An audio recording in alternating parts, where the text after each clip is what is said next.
कि सिक्किम में जो प्राकृतिक आपदा आई है और लोग जो आज मुश्किल में हैं, उनके तरफ केंद्र सरकार का हम ध्यान आकर्षित करना चाहते हैं। उत्तर पूर्वांचल का एक छोटा प्रदेश में पिछले कई दिनों से वहां पर इतने घरों का नुकसान हुआ है, इतने सारे ब्रिज टूटे गए हैं, इतने लोग मुश्किल में हैं। शायद उन लोगों की दुविधा केंद्र सरकार के कान पर नहीं पड़ रही, क्योंकि दिल्ली से दूर है। तो इसीलिए आज इस संवाद मेल के द्वारा सिक्किम के लोगों की पीड़ा को हम दिल्ली में केंद्र सरकार, प्रधानमंत्री मोदी जी, गृह मंत्री अमित शाह जी के सामने व्यक्त करना चाहते हैं। आज सिक्किम में लगभग मीडिया के सूत्रों से जानने को मिला है, लगभग 25,000 लोग प्रभावित हो चुके हैं इस प्राकृतिक आपदा से। लगभग 7,600 लोग बेघर हो चुके हैं। लगभग 80 करीब के लोग के जान जा चुके हैं। जो नेशनल हाईवे 10 है, जो सिक्किम को जोड़ता है पूरे देश से, आज उसकी अवस्था नहीं है। लगभग 23 जवान को हम ढूंढ नहीं पा रहे, उनको एक को हम बचा पाए हैं और 8 जवानों के शव अभी तक हासिल हुए हैं। लगभग 2000 से लगभग 3000 पर्यटक आज फंसे हुए हैं चाटन में, लाचन में, लाचुंग में, थांगू में, उत्तर सिक्किम में। और हम चुक्तंग के जो लोग हैं, आज उनकी तो जो पीड़ा है मैं अपने शब्दों में भी बयान नहीं कर सकता। लगभग 6,800 लोग 28 रिलीफ कैंप्स में हैं और सभी के मन में एक प्रश्न है कि केंद्र सरकार अभी तक कुछ ठोस कदम क्यों नहीं ले पा रही। केंद्र सरकार सक्रिय रूप से सिक्किम के जमीन पर दिखाई क्यों नहीं दे रही, क्यों गायब है सिक्किम से। आज लोग पूछ रहे हैं कि जो नेशनल डिजास्टर रिस्पांस फोर्स है, उसको वहां सिक्किम में अलग अलग प्रभावित क्षेत्रों में पहुंचने में इतनी देरी क्यों हो रही है, जहां पर सिक्किम के गांवों के लोगों के मदद के लिए सिक्किम के कोने कोने तक पहुंच चुके हैं।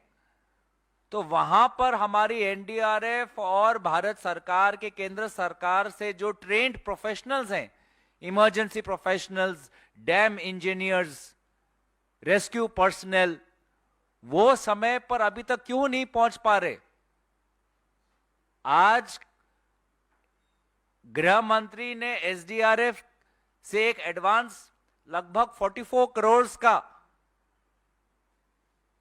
आगे बढ़ाया है। शायद उनको आंकलन नहीं है कि सिक्किम में, उत्तर सिक्किम में कितना हमको नुकसान हुआ है लोगों को। लगभग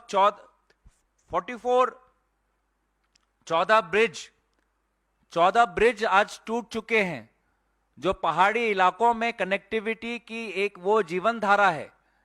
आप पहाड़ के इलाकों में आप समझ सकते हैं कि जब एक पुल टूटता है तो वहां पर कितने, अब जो दवाई हो, गाड़ी हो, लोगों को अपने घर में या अस्पताल जाने में कितनी दुविधा हो रही है। तो वो उत्तर पूर्वांचल में, जहां पर लगभग उत्तर सिक्किम में जहां पर 14 ब्रिज टूट चुके हैं, वो तो इलाका तो आज अंधकार में है, लगभग 30-40 साल पीछे आ गया है। और ये उत्तर पूर्वांचल का उत्तर सिक्किम का जो इलाका है, भारत की सीमा से सटा हुआ है। क्या हमको नहीं पता कि सीमा के उस पार विदेशी ताकतें किस प्रकार से अपने सेना को तैनात करके रखी हुई है? हर दिन वो हमारे सीमा के अंदर घुसने की कोशिश करती है। ऐसे माहौल में आज 14 पुल टूटे हुए हैं। आर्मी के लोग, अगर हमको अपनी सीमा को सुरक्षित करना है, हर इंच को भारत की सीमा को सुरक्षित करना है, तो कनेक्टिविटी को हमको जल्द से जल्द इसको ठीक करना है। लेकिन जो तत्परता हमको दिखाई देनी चाहिए केंद्र सरकार की तरफ से, वो हमको नहीं दिखाई दे रही। प्रधानमंत्री प्रचार के लिए सब जगह जाते हैं।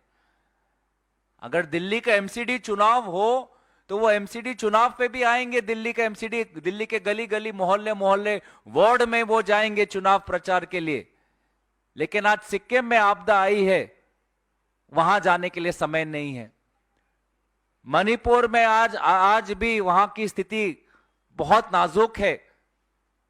लोगों के हाथ में हथियार है, वो हथियार एक दूसरे पर चला रहे। आज भी मणिपुर जाने के लिए उनके पास समय नहीं। बार बार वो कहते हैं कि हम केंद्र सरकार के मंत्रियों को उत्तर पूर्वांचल भेजते हैं। एक भी सीनियर मंत्री आज तक सिक्किम नहीं गया है। गृह मंत्री को सिक्किम जाने का समय नहीं। प्रधानमंत्री तो चुनाव प्रचार में लग गए हैं, व्यस्त है। उनके मन में सिर्फ चुनाव है। उन्होंने बस एक ट्वीट कर दिया, लगता है वहीं पर अपनी जिम्मेवारी खत्म कर दी उन्होंने। तो इसीलिए आज सिक्किम के लोग आज नाराज हैं, उदास है, मायूस है और मदद की अपेक्षा कर रहे हैं। क्योंकि ऐसे स्थिति में सिर्फ नेशनल जो हमारे फोर्सेस हैं, पर्सनल है, ट्रेन पर्सनल है, डॉक्टर है, उनकी जरूरत आज जमीन पर है। क्योंकि पहाड़ी इलाका में लोगों के पास पहुंचना इतना आसान नहीं है। एक इमरजेंसी ऑपरेशन आज केंद्र सरकार के तरफ से होनी चाहिए थी, लेकिन इमरजेंसी ऑपरेशन तभी होता अगर सरकार तत्परता दिखाती, प्राथमिकता दिखाती। तो यही हम बार बार देख रहे हैं कि एक एक प्रदेश के बाद जब भी उत्तर पूर्वांचल में कोई लोगों में कोई बड़ी मुश्किल आती है तो प्रधानमंत्री मोदी जी और गृह मंत्री अमित शाह जी गायब हो जाते हैं। जब चुनाव आएंगे तो सब जगह दिखाएंगे, लेकिन जब लोगों को जरूरत है मदद की, तब ना प्रधानमंत्री दिखाई देते हैं, ना गृह मंत्री दिखाई देते। तो हमारा तो ये हमारी मांग है कि केंद्र सरकार राज्य सरकार को मदद करे, इमरजेंसी के तरीके से इसको देखा जाए। कोने कोने तक army, national disaster response force, जहां पे एयर ड्रॉप करना पड़े एयर ड्रॉप करे लोगों को। इस प्रकार की एक तत्परता दिखाई जो हमने जब सिक्किम में अर्थक्वेक आया था 2011-12 में, तब हमने देखा था कि किस प्रकार से हमने अपने पूरा देश एकजुट हो गया था। जब भूमिकंप हुआ था 2011-12 में, तो सिक्किम के लोगों को मदद करने के लिए। आज यही हम चाहते हैं इस संवाद वेल के द्वारा कि केंद्र सरकार अपना ध्यान दे और पूरा देश एकजुट हो, क्योंकि एक और उत्तर पूर्वांचल के प्रदेश में आज लोग मुश्किल में हैं और मुश्किल के समय उनकी मदद करना हम सब देशवासियों की कर्तव्य है। तो यही मैं बातें आपके सामने में रखना चाहता था।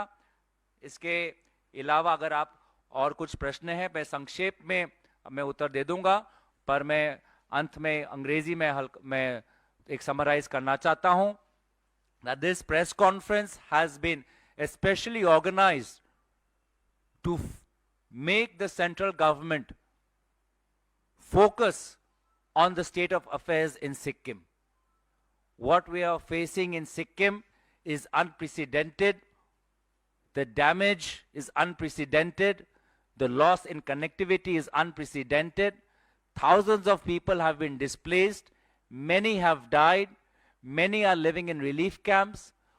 Chuptang, the people are in severe distress. Connectivity towards the border areas of India have been lost. This opens up an issue of strategic security. It puts our border security at risk at such a time when there are foreign elements in across our border.